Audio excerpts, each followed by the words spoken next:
આજના સમયમાં જો પાવર લઈને ફરવું હોય ને તો નેતા બનાય, અને તે પણ સત્તા પક્ષમાંથી. કારણ કે એકવાર નેતા બનીને ચૂંટણી જીતી ગયા એટલે ભાઈ તમે કોઈને પણ દબાવી શકો, ખખડાવી શકો અને લાફા પણ મારી શકો.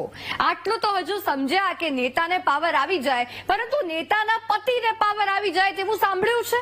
ન સાંભળ્યું હોય તો આજે અમે આપને એ પણ બતાવી દઈએ. કારણ કે વડોદરામાં તો એક કોર્પોરેટરના પતિએ જાહેર રસ્તા પર અધિકારીને થપ્પડ મારી દીધો, થપ્પડ કાંડ કરી નાખ્યો. શું છે આખે બબાલ, જોઈ લો.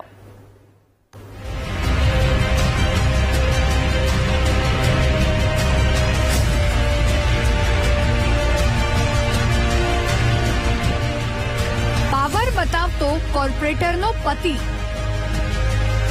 પત્નીની સામે જ અધિકારીને માર્યો લાફો. ભાઈ, પત્ની સત્તાધારી પક્ષની કોર્પોરેટર હોય તો પતિ તેનો પાવર લઈને ફરતો હોય તેવું કદાચ તમને બીજે ક્યાંય ન જોવા મળે તો આ દ્રશ્ય જોઈ લો. આ દ્રશ્યો સંસ્કારી નગરી વડોદરાના છે, જ્યાં કોર્પોરેટરને ખુદ તો બોલવાનો વિવેક નથી, પરંતુ સાથે ગળાનો હાર બનીને ફરતા પતિ પણ પત્નીનો પાવર લઈને ફરે છે અને જાહેરમાં જ પાણી પુરવઠા વિભાગના અધિકારીને લાફો પણ મારી દે છે. ઘટના વડોદરાના વોર્ડ નંબર 5ની છે. કોર્પોરેટરનું નામ છે પ્રફુલ્લાબેન જેઠવા, તેના પતિનું નામ છે રાજુ જેઠવા.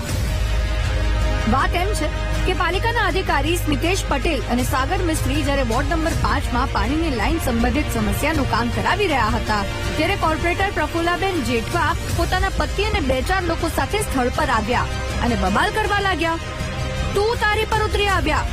મેડમના માણસો વિડીયો ઉતારતા હતા, ત્યાં કઈ તકલીફ ન પડી, પરંતુ અધિકારીના માણસોએ વિડીયો ઉતાર્યો તો મેડમને ગુસ્સો આવી ગયો.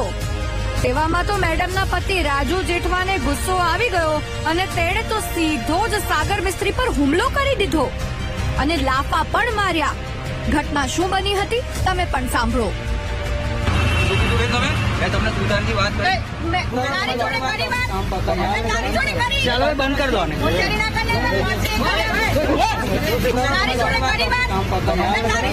ચાલો બંધ કરી દો ને. તમે સાંભળ્યું ને? અધિકારી તો પ્રેમથી વાત કરતા હતા કે મેડમ તું તારી પર ઉતરી આવ્યા અને લાફો મારવાની વાત મેડમે કરી, ત્યાં તો તેમના પતિદેવ લાફાવાળી પર ઉતરી પણ આવ્યા. હવે બોલો આમાં કોનો વાક? અંતે મામલો પોલીસ સ્ટેશન સુધી પહોંચ્યો અને બંને પક્ષે સામસામે ફરિયાદ નોંધાવી છે.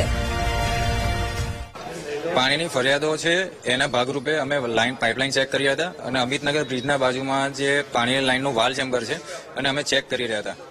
હું અને અમારા નાકાઈ સ્મિતેશભાઈ પટેલ અમારી સાથે હતા. તો એ દરમિયાન વોર્ડ નંબર 5ના કોર્પોરેટર પ્રફુલ્લાબેન જેઠવા, એમના હસબન્ડ રાજુભાઈ જેઠવા અને એમના એક કાર્યકર્તા છે એ આવી અને અમારા નાકાઈશ્રી સાથે ઉદ્ધતાઈભર્યું વર્તન ચાલુ કરી દીધું. એટલે પછી અમે એને અટકાયા કે ભાઈ તમે તમારી રજૂઆત શાંતિથી કરો. એમાં એમના હસબન્ડ ઉશ્કેરાઈ ગયા અને અમારા પર હુમલો કર્યો, મારામારી કરી. એમના હસબન્ડ રાજુભાઈ જેઠવાએ સ્મિતેશ જોડે હું વાત કરતી હતી, એમાં એટલી વારમાં તો સાગર મિસ્ત્રી મારી જોડે આમ ને તેમ ને મારો વિડીયો ઉતારે. મેં કીધું તું ના ઉતારીશ, મેં ઉતારું છું, હું મારી રીતના જે આપવાનું છે ને ત્યાં હું આપી દઈશ, તું ના ઉતારીશ, તું મારા વોર્ડનો નથી. મેં કીધું બીજા વોર્ડનો છે, હું સ્મિતેશભાઈ જોડે વાત કરું છું, મને એની જોડે વાત કરવા દે. તો ઉગ્રતાથી રજૂઆત કરવા માંડે ને મારી સામે પેલું વાલ ખોલવાની ચાવી હોય ને એનો પાઇપ લઈને મારવા પડે, એટલે મારા હસબન્ડે છોડે તેને ગાલ પર વાગ્યું છે. એક તો પાણી પુરવઠા વિભાગ પાસે કર્મચારીઓની ઘટ છે, અધિકારીઓ ઓવરટાઈમ કરીને કામગીરી કરે છે.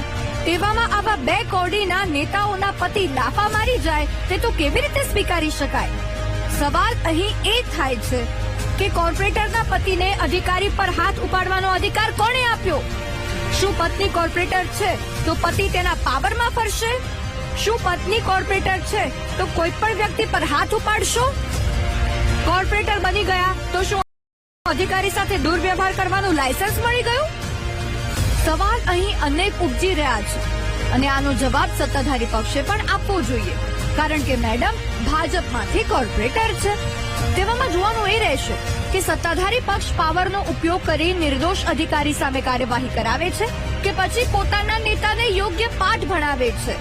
કેમેરામેન કિશોર ક્ષીરસાગર સાથે માનુ ચાવડા, વીટીવી ન્યૂઝ, વડોદરા.